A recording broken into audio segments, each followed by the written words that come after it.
man, say man, it's the one and only Jamaica Man back here with a week 4 quick break. And I would like to thank you all for your patience first and foremost. My itinerary's been full with life, and I thank you for your patience, but I will not disappoint. In today's quick break, I want to address something that is developing as we see MVP candidates emerge, and there are some standout rookies, and they solidify what the NBA is at this time. But I must say, people need to pump their brakes, mainly because if your team is what they are, you know what they are now. I'll give you an offensive example and a defensive example, okay? Because there's a big difference between playing the professional game of basketball and executing the professional game of basketball.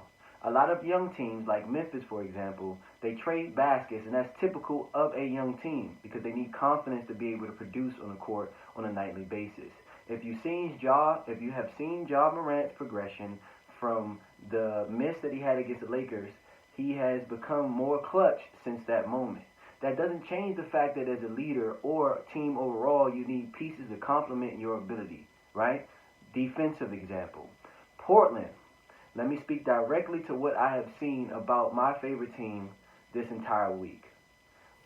The fan base is splintered in between people that are used to the old happy-go-lucky version of Portland. That's a team that typically gets beat. And then we have people that are reminiscent of the Jailblazers. We demand production right then and there because they're paid millions of dollars to do a job. But this is the catch. On a rookie team with players not knowing in Memphis what they are capable of, they have to learn that on the fly. So it's kind of hard to know what makes you millions and then have to play in a team sport. But with a veteran team like Portland, in their last contest, literally one win at home in the last, 5 games, they have been lackadaisical as a unit. We are trying to point blame to each and every party involved, from Chauncey Billups, even though he is a first-year coach, in a situation that is tumultuous top-down now because of the O'Shea controversy. And now you're expecting for players that have never had to play defense to play defense. You want short shooters to guard the weak side. And you want Nurkic to do it all of himself as an anchor, which he is. But it gets in the way of his offensive production. You can play players out of position as a veteran, or young teams can play so well that they never win a game. It's a difference between playing and executing. In these examples, both teams on two different ends of the spectrum are not executing.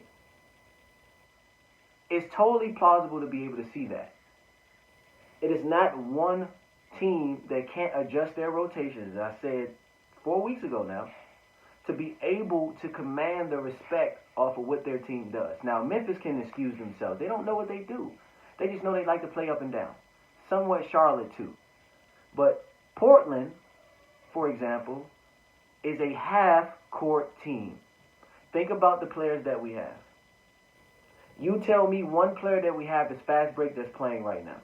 We drafted fast-paced rookies, even Nasir Little. He's not a fast break player. At UNC he was, but he's 6'5", playing the power forward spot. That position averages 6'8". You have the anomalies such as Draymond Green and PJ Tucker, but is Nasir Little that? Is Robert Covington that? In that particular spot, if you're not scoring like Anthony Davis or Giannis Antetokounmpo, you are designated short corner, weak side defender. Even Kevin Durant did that for his 2 rings. I know people feel how they feel about what he did. But this year's #1 MVP candidate and Kevin Durant, he played weak side. He played weak side defense and garnered more blocks than I've ever seen him do in those 2 years. It's still about continuity and adjusting rotations and players to be complimented while they play. So in Portland, it's not Dame's fault.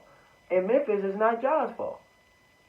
But at the end of the day, it's a collection of all moving parts to make this one hand a united fist. So enough with the blame game. You had enough time to sign players. We've all made our transactions, and we all have to support what we have. Now, the trade deadline is different, but at this point of the season, you know what your team is.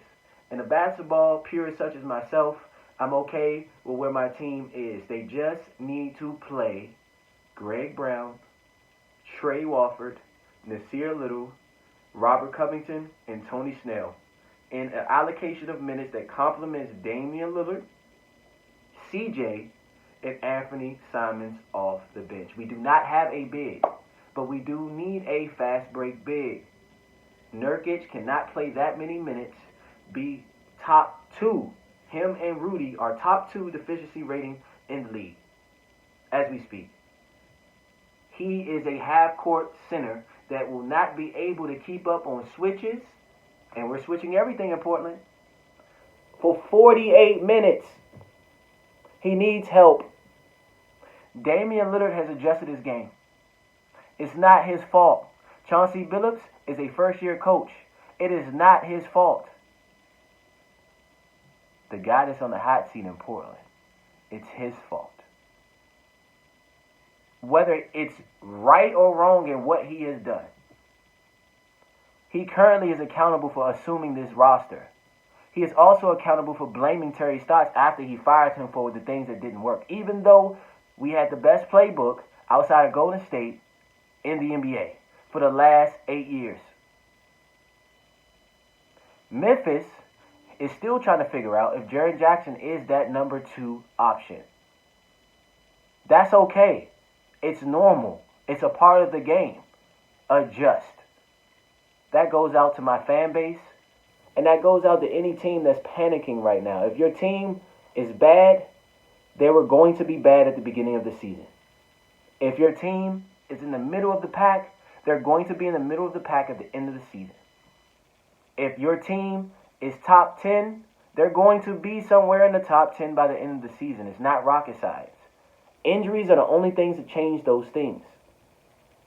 Moving forward, got to pay attention to DeMar DeRozan in that MVP situation. I feel like he's the number 1 option in Chicago. I get what Zach LaVine was, but this is the best year I've seen DeMar DeRozan had before they emerged to the East Conference Finals, back-to-back years with Toronto. Don't sleep on PG-13. I don't hear nothing now. I don't hear anything now. He's carrying the Clippers. Wardell is the man. So let things be. Accept what your rosters are bringing forth and hold everyone accountable. But enjoy. Yes, sir.